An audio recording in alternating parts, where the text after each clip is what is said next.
7h07, agora o presidente Jair Bolsonaro iniciou a sua live semanal, sempre às quintas-feiras.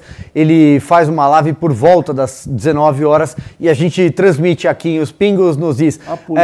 Pelo retorno que está me chegando agora, ele está sozinho, somente com a intérprete de Libras. Vamos acompanhar. No segundo turno das eleições e trocar, tendo em vista a segurança a partir daquele momento não seria mais do candidato, seria do presidente eleito.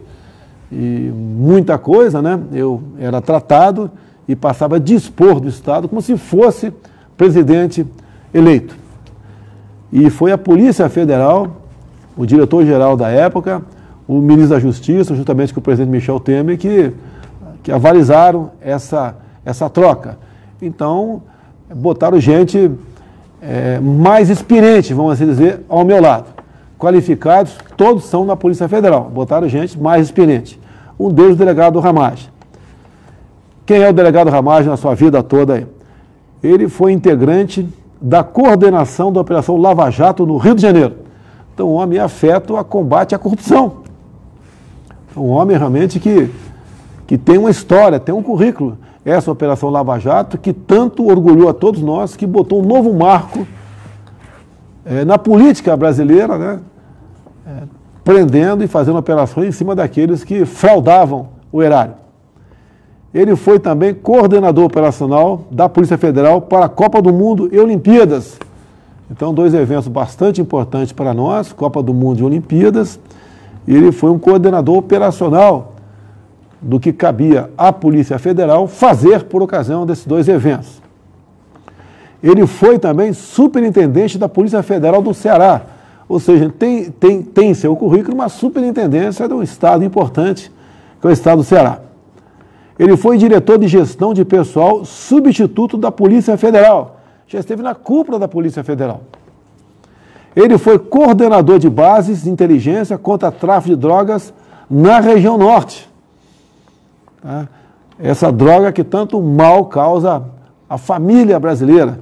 Então, o delegado Ramagem foi coordenador das bases de inteligência para buscar realmente, né, quem é que fazia essas operações, combater o tráfico por cima. Ele inaugurou, integrou, né, a unidade da Polícia Federal de repressão a crimes contra a pessoa, homicídios e grupos de extermínio. É uma outra vivência que ele teve numa outra área também, que a Polícia Federal faz com bastante precisão. Tá? Ele foi delegado regional.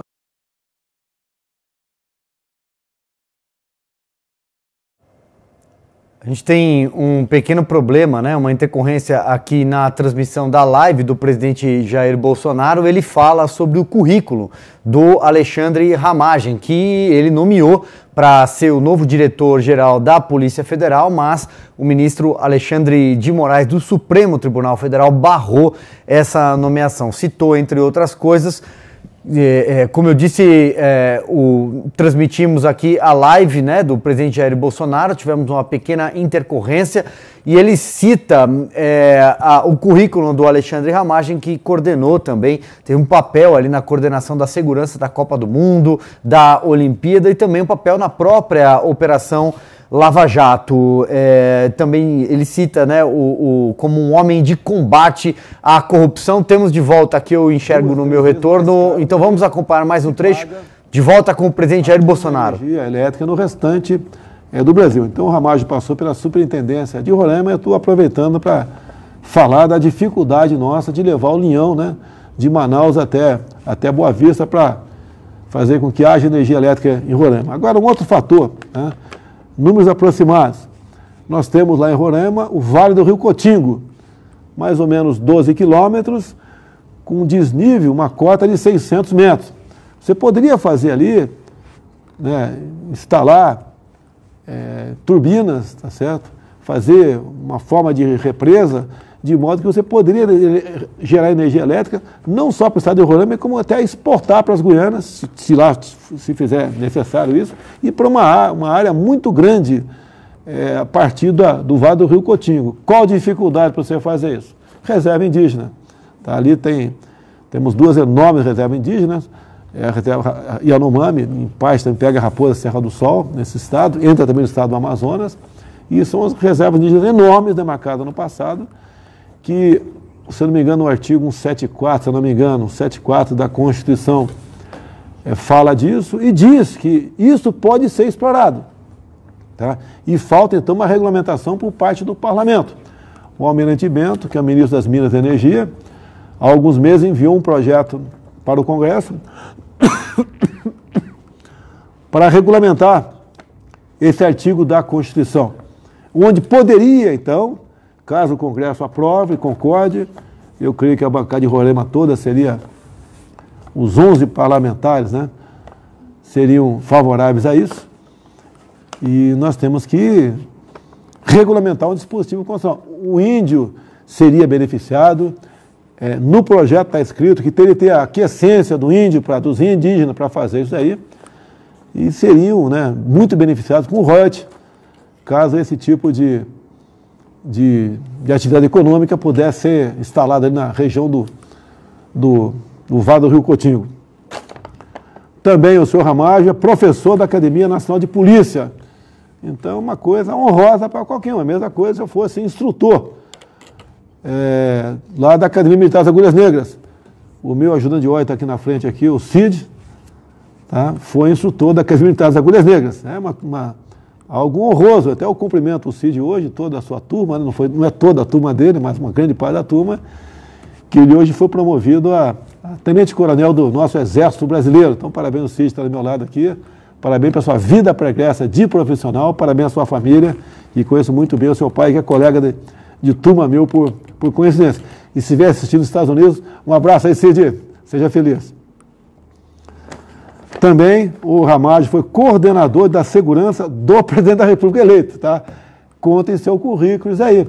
Obviamente, qualquer coisa acontecesse contra a minha integridade física, contra a minha vida, tá certo?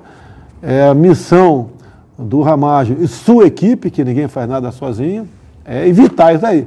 E, obviamente, ele chegou para trabalhar comigo depois do atentado à faca lá do Adélio, que foi do dia 6 de setembro de 2018.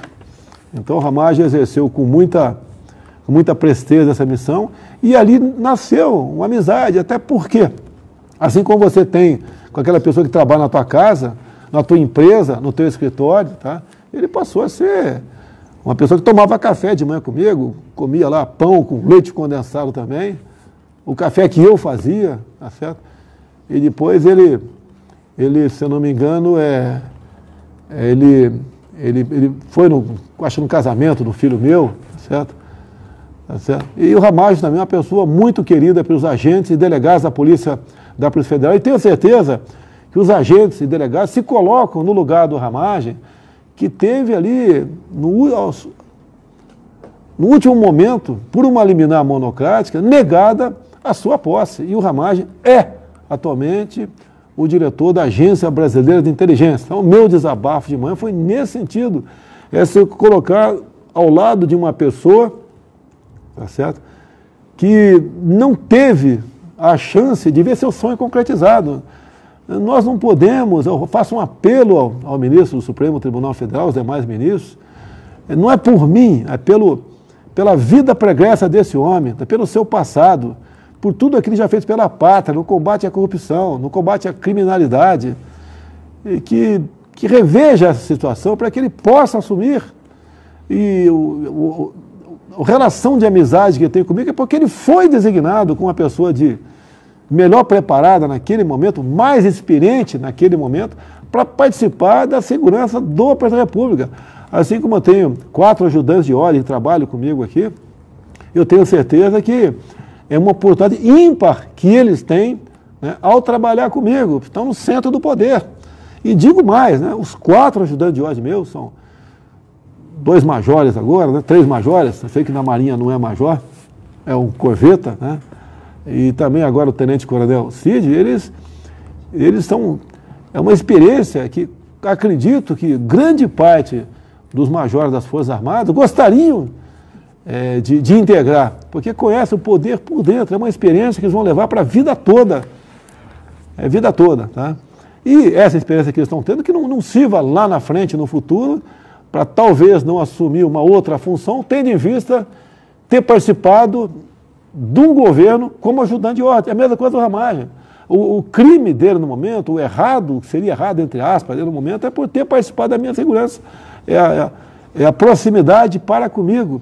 E eu tenho certeza que com esse currículo, com esse passado do delegado Ramagem, tá, vai fazê-lo com que a frente da Polícia Federal ela tenha mais liberdade ainda, se bem que ela sempre teve liberdade, né, para que ela possa exercer melhor o seu trabalho. E ele, como tem conversado comigo, né, e nesse evento de novembro e dezembro, no Rio de Janeiro, com meu segurança, tinha lá também um pelotão de agentes, que são os papiloscopistas, o pessoal da Polícia Federal, tá? Tem escrivães, tá certo? Ele tem um carinho muito especial por essas pessoas, e eu tenho certeza que ele, estando à frente. Tá aí, mais um pequeno problema técnico com a transmissão da live do presidente Jair Bolsonaro. Ele fala o tempo todo sobre o currículo do Alexandre Ramagem, que ele indicou para a direção da Polícia Federal, mas o ministro Alexandre de Moraes do Supremo Tribunal Federal barrou essa nomeação. Estamos de volta? O retorno indica que estamos de volta com a live do presidente Bolsonaro. Vamos acompanhar. O presidente da República ganha a Polícia Federal, ganha a população como um todo, porque o combate ao crime, ao tráfico, tá, a outros ilícitos, até os transnacionais, isso, com a experiência dele, nós podemos fazer com muito melhor precisão e ajudar realmente o Brasil nessa área. Então, espera que após meu desabafo, veio do coração, todos nós somos seres humanos, que não só o senhor Alexandre, ministro do Supremo Tribunal Federal, bem como os demais integrantes do Supremo, né, dentro da serenidade, pensando no Ramagem, na vida profissional dessa pessoa, que essa decisão seja revista o mais breve possível, para que a gente possa realmente, no Ministério da Justiça, que tem agora um novo capitão lá, o André Mendonça, que estava na EGU, possa realmente dar uma satisfação a todos nós de o quanto pode produzir esse ministério. Rapidamente, falar alguma coisa, porque o governo brasileiro, né, desde antes do Carnaval, já alertava sobre a questão do coronavírus no Brasil e já vinha tomando algumas providências nesse sentido. E esse problema interessa a todos nós. Tá? Nós sabemos do que pode acontecer ainda no Brasil, fruto da questão do vírus, e sabemos que, infelizmente, muita pessoa vai morrer. Se lamenta, infelizmente, é uma realidade. Tá certo? Agora devemos enfrentar isso aí e buscar a melhor maneira possível de, juntos, buscar alternativas. O que cabe ao governo federal, né? Na ponta da linha, cabe a governadores e prefeitos tomar as medidas que vêm tomando. Tá? Não vou entrar no mérito, nem vou discutir. Ao governo federal praticamente não cabe quase nada nessa área. Para nós aqui, coube ali a ação do Ministério da Saúde, tá? E os recursos.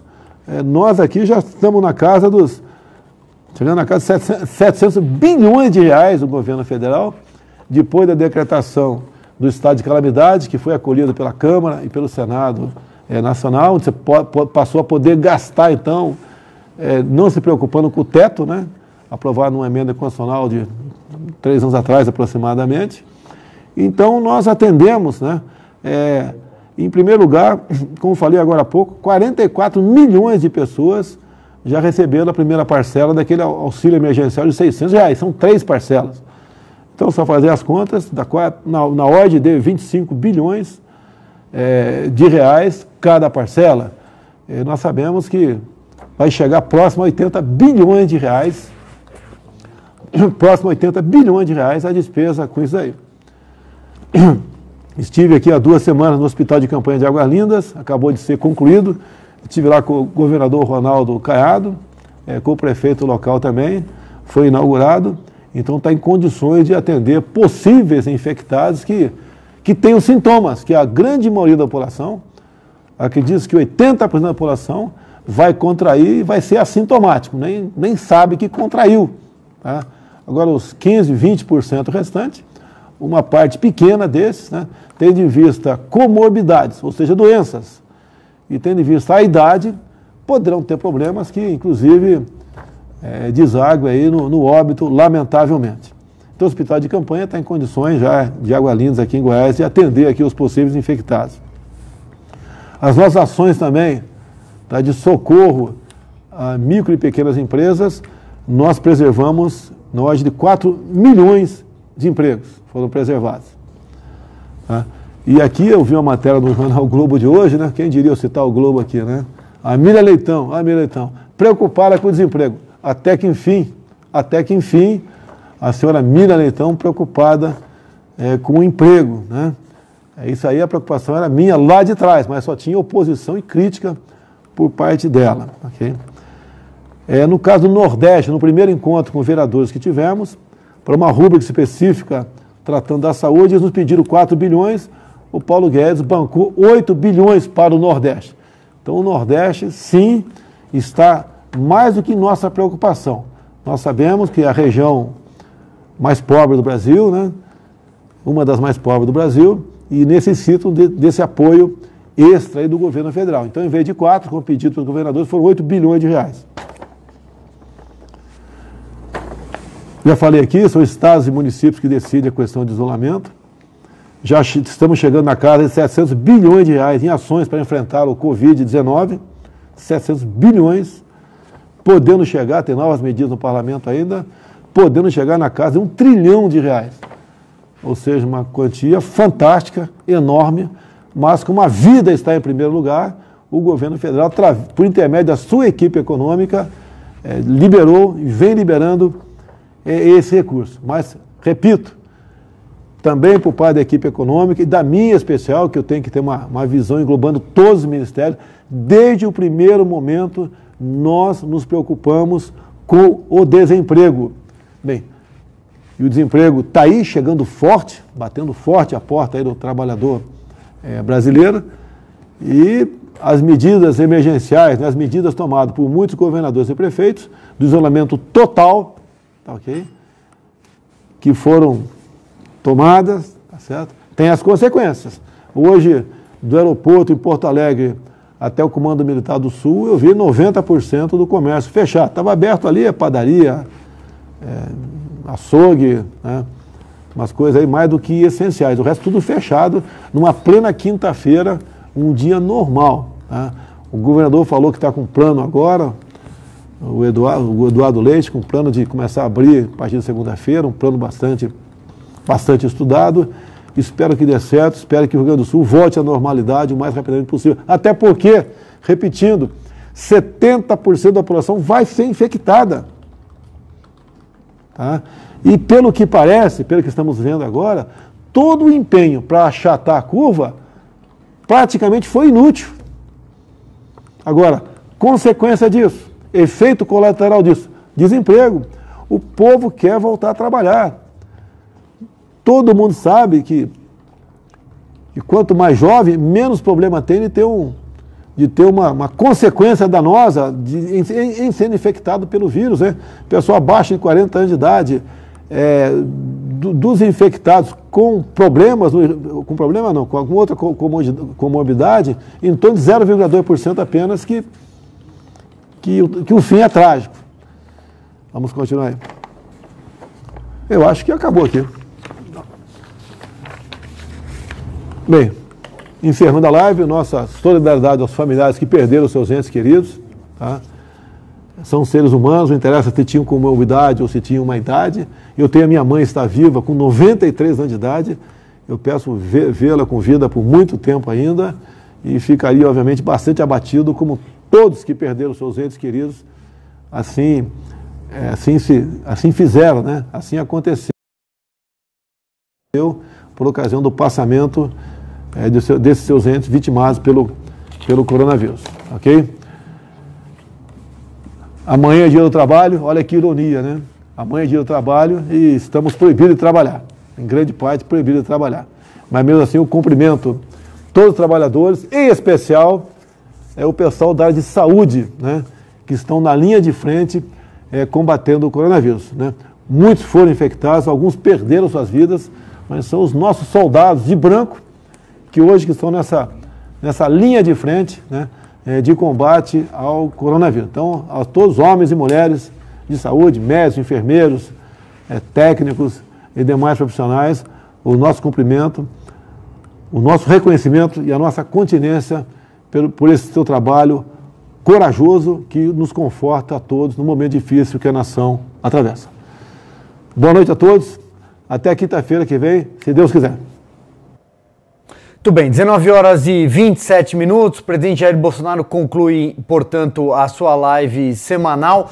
A gente vai fazer aqui alguma análise. Ele falou bastante sobre a nomeação que o Supremo Tribunal Federal barrou, né, no caso na figura do Alexandre de Moraes, ministro do STF, do Alexandre Ramagem para chefiar a Polícia Federal. Citou o currículo amplo do Ramagem, lembrou que ele teve uma função de coordenação nessa área de segurança, tanto da Copa do Mundo quanto da Olimpíada aqui no Brasil, teve uma atuação na própria Operação Lava Jato, elogiou a Operação Lava Jato e aí também, evidentemente, há um recado implícito, afinal de contas, o ex-ministro da Justiça, Sérgio Moro, deixou o governo e é o grande ícone, talvez, da Lava Jato, brincou, disse que o Ramagem chefiou a segurança dele depois daquele atentado no dia 6 de setembro em Juiz de Fora, brincou, disse que ele fazia café e o Ramagem comia pão com leite condensado com ele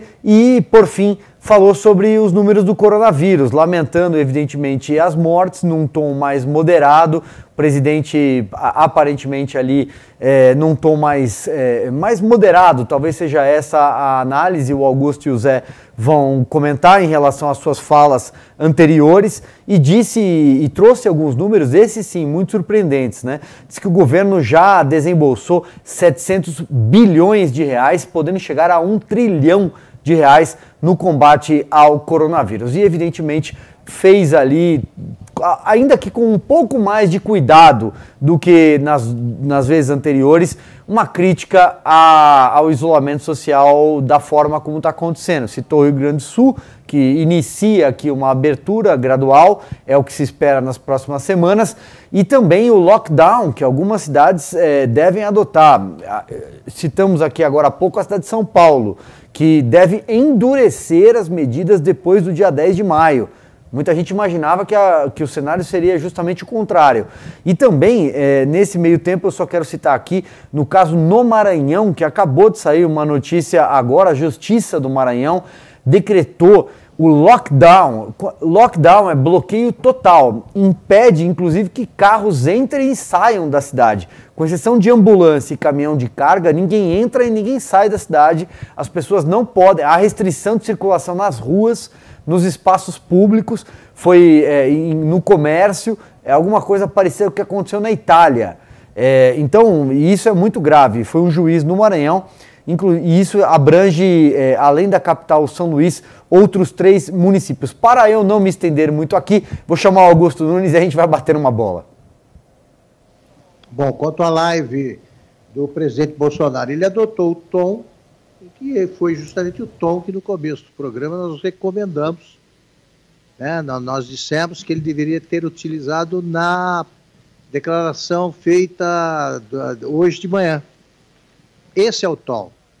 Por isso que eu disse que ele não deve reagir com o fígado. Nesse tom, você pode dizer a mesmíssima coisa. Então não faz sentido você falar de modo mais exaltado sobre um problema que você pode abordar usando as mesmas palavras com a fala a alguns decibéis abaixo. É assim que se faz. Ele, de alguma forma, se desculpou pelo tom forte aí usado ao falar sobre a decisão do Alexandre de Moraes.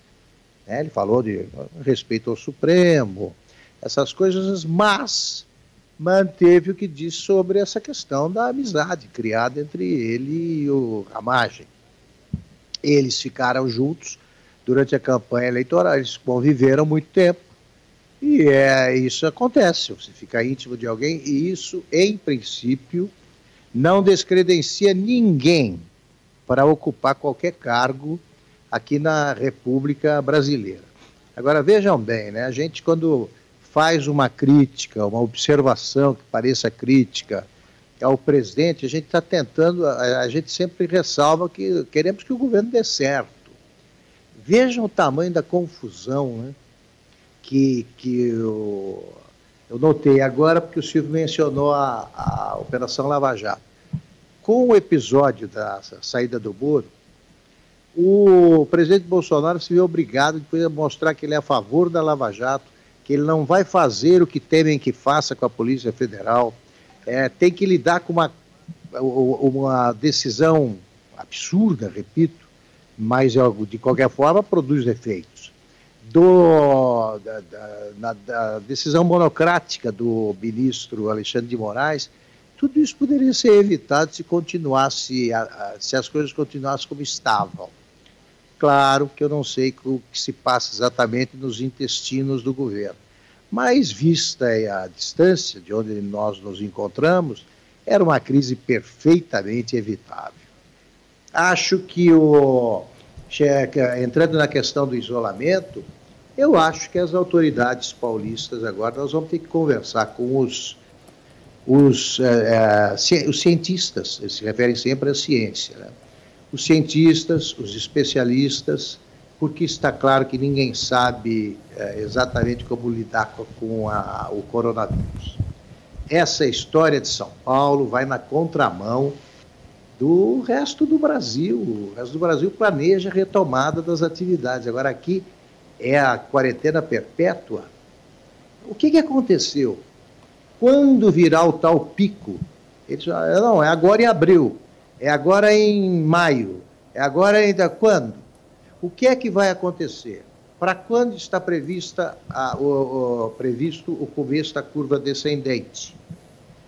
Quais as previsões para o interior? Cidades do interior que vão abrir não podem? São Paulo, a capital, vai servir de exemplo? Eu quero informações.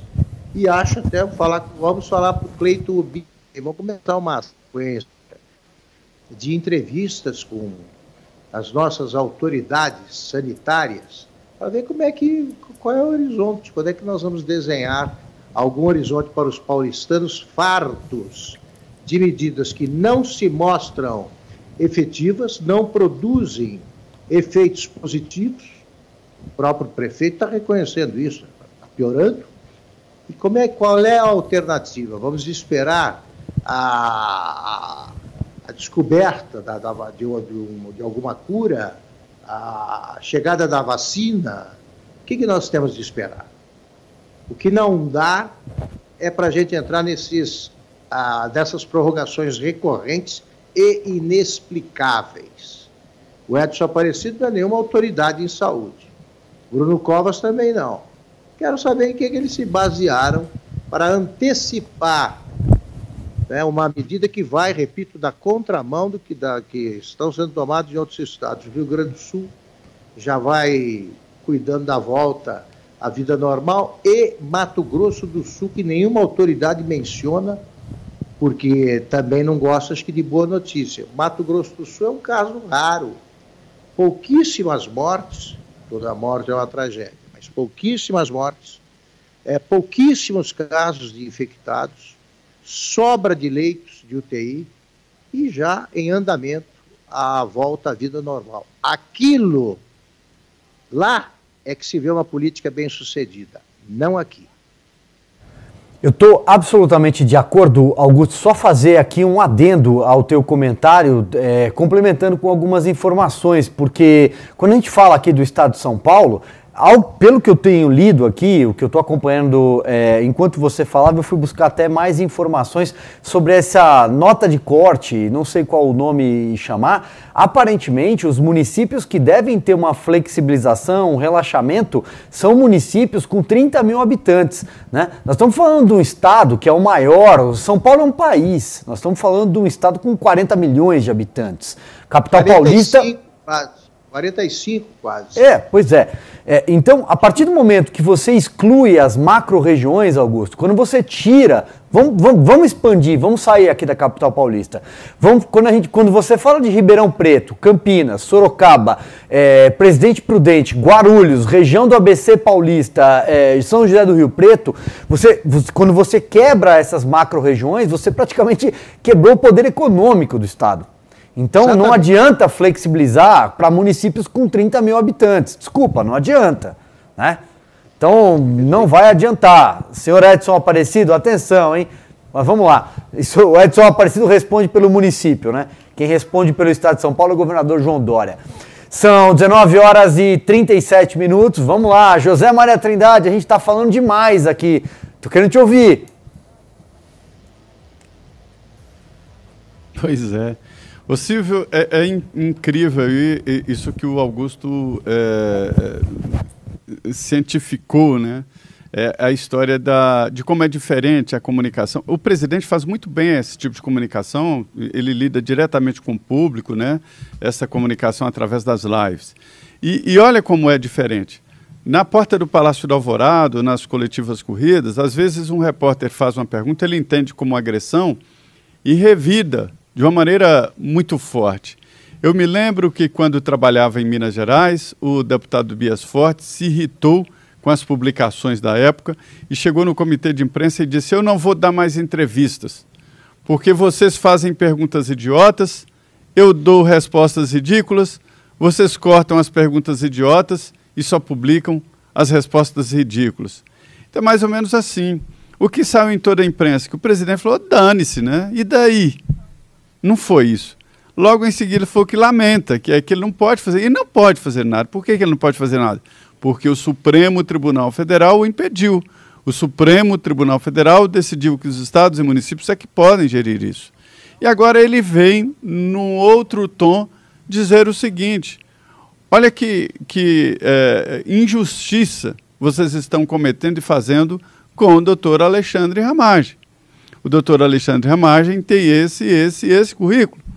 Ele não chegou a ser indicado, a ter o nome publicado, porque o nome foi publicado e retirado, né? Porque é meu amigo. É porque ele é um policial competente, um delegado da Polícia Federal, competente, que tem toda uma história, um pouco precoce, porque é novo, mas, enfim, fez um trabalho muito importante. É assim que tem que ser. É exatamente assim. E ele mostra claramente, né, de que não agrediu o Supremo, não agrediu o ministro, né, de que, na verdade, indicou Alexandre Ramagem pelo currículo dele e não por ser amigo. Por outro lado, também ele fala do coronavírus, de que tem que se preocupar com a economia também. Reafirma, a prioridade é a vida. As pessoas estão assustadas e com razão. É preciso ter cuidado mesmo, mas não pode impedir ninguém de viver. Porque até quando vai ficar enclausurado? É preciso ter cuidado, usar máscara, usar álcool em gel, distanciamento, né? não evitar aglomerações, mas a vida econômica do país tem que andar. O presidente tem razão. Ele mostra claramente aí as ações do governo. O governo investiu até agora 700 bilhões de reais. Pode chegar a 1 trilhão de reais. Tentativa de reaquecer a economia. O mundo inteiro está ressentindo. E na retomada o Brasil tem que sair na frente. Silvio, o desemprego ele é cruel demais porque ele rouba a dignidade das pessoas, né? Tem razão o presidente se preocupar. Veja a diferença de tom do que nós começamos o programa e isso aí. Agora